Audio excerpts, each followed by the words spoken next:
Salut à tous, on se retrouve pour un nouveau vlog. Aujourd'hui, vlog un peu particulier. Je pense que ça va surtout se centrer sur la façon dont je cuisine et comment je prépare mes plats, comment je gère avec ma diète et au final montrer que c'est pas très compliqué de varier.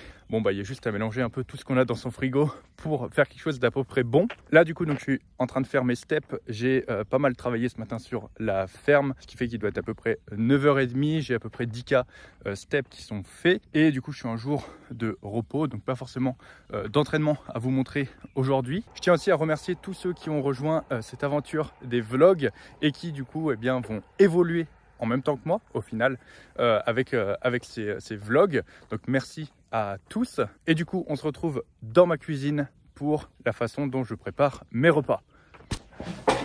Bon du coup on se retrouve dans ma cuisine et on va voir ensemble un peu comment je fais pour préparer mes plats et surtout varier et avoir du plaisir dans mon alimentation, sachant que j'ai pas grand chose dans mon frigo, donc ça va être aussi un peu challengeant pour moi de vous montrer ça. Donc déjà je vais faire un petit état des lieux de ce que j'ai et ensuite on verra la recette qu'on peut en faire. Du coup si on fait le petit inventaire de ce que j'ai, donc j'ai trouvé des petits pois surgelés, du bourguignon, un poireau, des courgettes, des carottes, de la purée de tomates et après pour l'assaisonnement je pense que je vais mettre clou de girofle et poivre, sel classique. J'aurais bien aimé avoir quelques tomates avec mais malheureusement j'en ai pas aujourd'hui. Je pense que ça va pas changer grand chose, ça sera bon quand même. Et avec ça la recette va être très simple parce que je vais tout simplement tout mélanger et laisser cuire. Donc pour tous ceux qui pensent que la cuisine c'est compliqué, vraiment pas du tout. Il suffit juste de prendre tout ce que tu as dans ton frigo et mélanger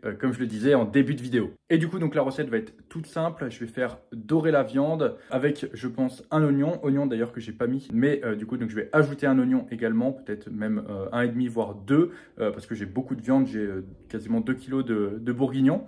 Donc je vais faire revenir la viande avec l'oignon pendant que du coup je prépare tous les autres légumes. Ensuite je vais ajouter mes légumes, assaisonner, ajouter de l'eau et laisser cuire tranquillement pendant quelques temps.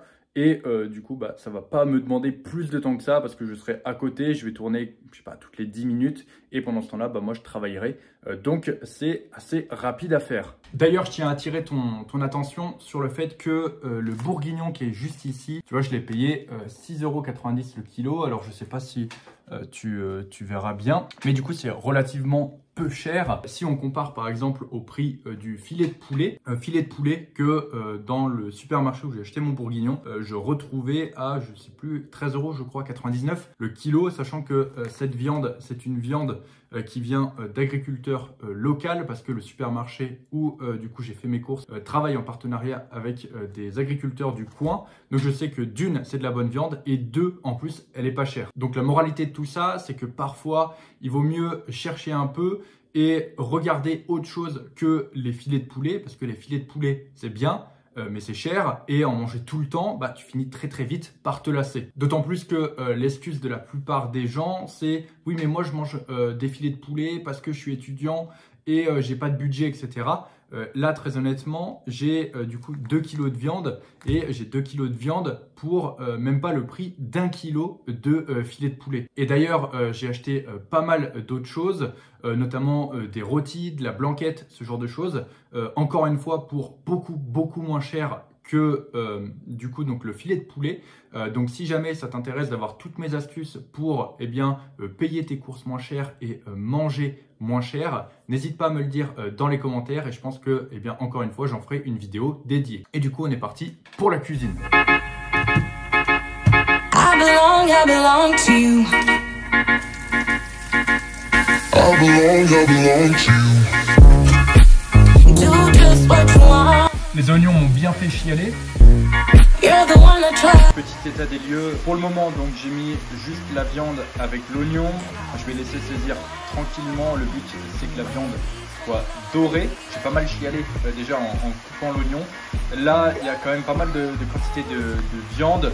par rapport à la taille de ma cocotte, donc c'est pas forcément l'idéal. Mais du coup, donc très honnêtement, j'ai un peu la flemme de faire 2 fois la même recette, tout ça parce que la cocotte est un peu petite. Donc ce que je vais faire, c'est que je vais préparer le reste des légumes pendant que ça saisit tranquillement, et ensuite eh bien j'assaisonnerai, j'ajouterai du tout et je laisserai bouillir tranquillement.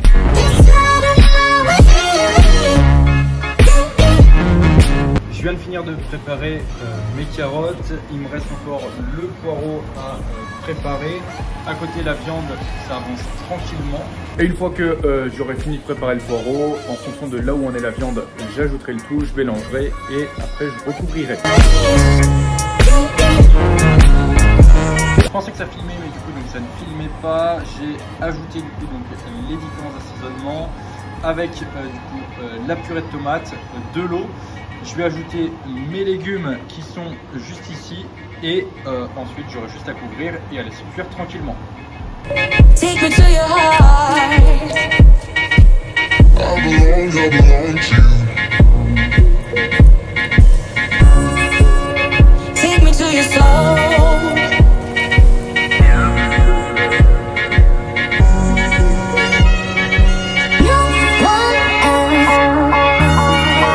Là, je viens de mélanger tous les aliments. Finalement, j'ai pas mis de courgettes parce que je pense que ça serait pas passé dans ma cocotte. La cocotte est du coup donc plutôt assez pleine. Là, ce que je vais faire, c'est tout simplement que je vais refermer et tourner toutes les 10-15 minutes en surveillant le niveau d'eau. Si je vois qu'il y a trop de liquide qui s'évapore, j'en rajouterai, mais je pense que ça devrait aller de ce côté-là. Et du coup, on se retrouve à côté pour quelques explications concernant ce plat et ma diète de manière générale. Bon, maintenant que tu as vu un peu comment je procédais au niveau de ma cuisine, j'imagine que tu dois avoir quelques questions à te poser et je vais essayer de t'y répondre au maximum ici. Sachant que bien sûr, si tu as une question auquel je n'ai pas répondu, tu peux toujours la poser dans les commentaires et du coup, je t'y répondrai avec plaisir. Donc, première question que tu peux te poser, c'est comment faire pour que ça rentre dans mon total calorique. Sachant que là, j'ai mis des grosses quantités de viande, beaucoup de carottes, un poireau, un sachet entier de petits pois. Comment faire pour que ça rentre dans tes calories? Alors déjà, il faut savoir que tous les aliments ont été pesés. C'est vrai que j'ai pas fait de plan dessus tout simplement parce que eh bien, je ne suis pas encore un grand youtubeur, vlogueur, mais du coup donc tous les aliments ont été pesés. En plus de ça, même si tu veux pas te faire chier à peser les aliments, j'ai mis tout simplement eh bien, 1 kg de carottes qui était le poids total du sachet. J'ai mis un poireau, le poids était noté sur la viande et j'ai mis un sachet entier de petits pois et de purée de tomates. Donc encore une fois, le poids total était noté sur les aliments. Donc en fait, tu n'es même pas obligé de passer par l'étape un peu relou de peser sur ta balance, sachant que vu les quantités qu'on met, en fait on met la totalité de la quantité et donc c'est noté sur le paquet. Mais bon, vu comme je suis toujours un peu à chercher la petite bête, je repèse tout systématiquement. Parfois il y a des différences, parfois il n'y en a pas, mais quand il y a des différences, elles sont minimes. Ce que je veux dire par là, c'est que eh bien, tu peux vraiment encore plus gagner du temps sur ta cuisine en n'ayant même pas besoin de peser tes aliments parce que les quantités sont directement inscrites sur les aliments. Ensuite, du coup, là, tu as quand même une petite étape assez relou à faire qui va être de rentrer tout ça dans une application, par exemple, de tracking de calories. Donc, pour en citer quelques-unes, tu vas voir MyFitnessPal, Yazio, Fat Secret. Bref, tu as quand même pas mal d'applications. Certaines sont mieux que d'autres. Ça dépend en général surtout des préférences personnelles. Et du coup, donc, tu vas avoir ton total calorique pour ton plat. C'est-à-dire que tu vas tout de suite avoir un gros total calorique. Sauf que tu t'en doutes, ton plat, tu ne vas pas le manger en un repas. Donc après, par exemple, si tu as estimé que ton gros plat eh bien, doit te faire 5 repas, 6 repas, 7 repas, bah, tu as juste à tout simplement diviser la quantité par ton nombre de repas. Et même si eh bien, il y a certains repas où tu en manges un peu plus et d'autres un peu moins, vu comme en fait tu connais la quantité totale de calories qu'il y a dans ton plat, eh bien au final ça va s'équilibrer de cette manière-là. Ce qui fait que tu es un peu plus flexible sur certains jours. Quand je fais comme ça, par exemple, je vais rentrer de l'entraînement, tu vas avoir super faim, du coup je sais que je vais pouvoir manger un peu plus. Et par exemple sur une journée comme aujourd'hui où je suis en repos, eh bien je vais manger un peu moins. Mais au final, bah, la totalité des macros et des calories, une fois que j'aurai fini le plat, bah, elle aurait été la même. Et ça, même si j'en mange un peu plus sur certains repas et un peu moins sur d'autres repas. Donc ça t'offre aussi un peu plus de flexibilité sur ta diète de faire comme ça. Donc ça, c'était pour comment faire pour le faire rentrer dans tes calories. Je viens d'aller tourner. Autre question maintenant, que manger avec ce plat? J'ai mis beaucoup de légumes, j'ai mis beaucoup de viande. Au final, tu te rendras compte que le plat, il est quand même assez peu calorique. Et donc, pour quelqu'un qui est en prise de masse, ça peut faire un peu léger en fonction du nombre de repas sur lequel tu vas le diviser. Là, pour t'expliquer un peu comment j'ai fait, il y a 2 jours, j'ai fait cuire 1 kg de riz cru, ce qui fait que j'ai une grande quantité de riz cuit qui m'attend, sur lequel j'ai fait le même principe. J'ai fait cuire 1 kg cru et du coup je l'ai divisé en un certain nombre de jours, ce qui fait que après je sais combien de calories j'ai et c'est beaucoup moins prise de tête. Je sais que si j'ai déterminé que dans mes calories ça passait sur 5 jours, il faut qu'à la fin des 5 jours, j'ai terminé mon riz. C'est pas très grave si j'en mange un peu plus, un peu moins sur un repas. Je sais qu'à la fin des 5 jours, j'aurai mon total de calories qui est lissé. Et du coup, c'est le même principe. Donc là, je vais pouvoir prendre mon riz, le mélanger avec ma viande sans que ça pose trop de problèmes. Donc de ton côté, tu peux faire la même chose, sachant que là, tu vas avoir une petite sauce avec, parce que du coup, dedans, j'ai mis de la purée de tomates et de l'eau. En chauffant, en plus, ça va prendre les saveurs de tous les autres légumes qu'il y a dedans, les saveurs aussi de la viande qui a doré un peu au début. Donc sur du riz, tu vas voir que ton riz sera pas sec et ça sera très bon. Alors petit point important aussi, comme tu as vu, c'est pas de la grande cuisine. C'est-à-dire que si un cuisinier passe par là, il va me dire qu'est-ce que tu fais? Tu as pris de la viande de bourguignon, que tu as mis à chauffer comme ça dans une cocotte, sacrilège, machin et tout. Tu as coupé ton poireau avec un ciseau, tes carottes, tu aurais pu sortir une planche à découper. Oui, ok, je suis d'accord avec toi. Le but, par contre, de tout ça, c'est de montrer que, au final, tu peux faire à peu près tout et n'importe quoi. Et ce qui compte, c'est que, au final, ça soit bon. Et c'est ça surtout le plus important. N'importe qui peut faire ça. Et tu as vu, je me suis même pas pris la tête à aller chercher une recette sur Internet. J'ai juste ouvert mon frigo, pris les ingrédients et je les ai tous mélangés ensemble. Pareil, la viande de bourguignon, donc je l'avais congelée. Elle n'était pas totalement décongelée, ce qui fait que ça a saisi la viande un peu moins bien. Tout ça, c'est pas grave. Ce qui compte, c'est qu'au final, tu as un truc qui soit bon. Tu n'es pas là pour faire Masterchef ou je sais plus comment, Top Chef. Ce qui compte, c'est que tu fasses un plat qui fit tes calories, qui soit pratique pour toi, qui te fasse gagner du temps et que en plus tu aimes manger. Et en plus de ça, comme je l'ai dit au début de vidéo, ça sera forcément moins cher.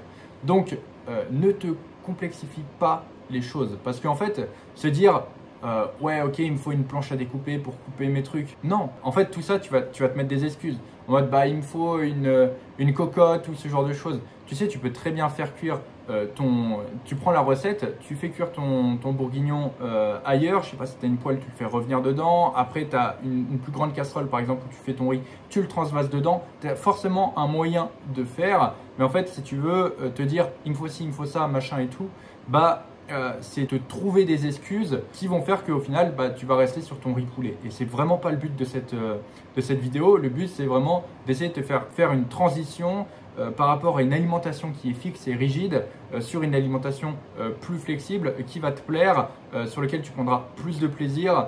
Et donc, le processus, c'est de te montrer que c'est pas difficile et quand tu cuisines à la bonne franquette comme moi, c'est tout à fait faisable. Je pense que je commence à avoir fait le tour de pas mal de petits points importants. Après, je peux pas trop imaginer les questions que tu vas te poser. C'est pour ça que n'hésite pas à me les mettre dans la section commentaires. Je vais être très vigilant sur cette section commentaires parce que je cherche vraiment à améliorer le format et aussi à voir ce qui peut t'intéresser dans mes vidéos. Donc, je cherche vraiment à m'améliorer et tout simplement à aider les gens en partageant ma façon de faire qui, je pense aussi, est un peu différente de ce qu'on a l'habitude de voir. Parce que les gens vont te dire, mange riz, brocoli, etc. Alors que pas forcément, tu vois, je te présente d'autres façons de faire. Je dis pas que c'est la meilleure, je dis pas forcément que c'est celle qui te correspondra le mieux, mais en tout cas, ça vaut le coup d'essayer. L'alimentation, la nutrition, le sport, il n'y a jamais qu'une seule façon de faire.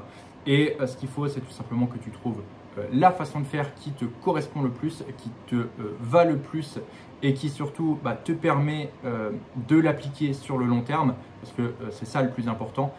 Si tu arrives à tenir quelque chose sur le court terme, c'est bien, mais au final, ça ne sert à rien.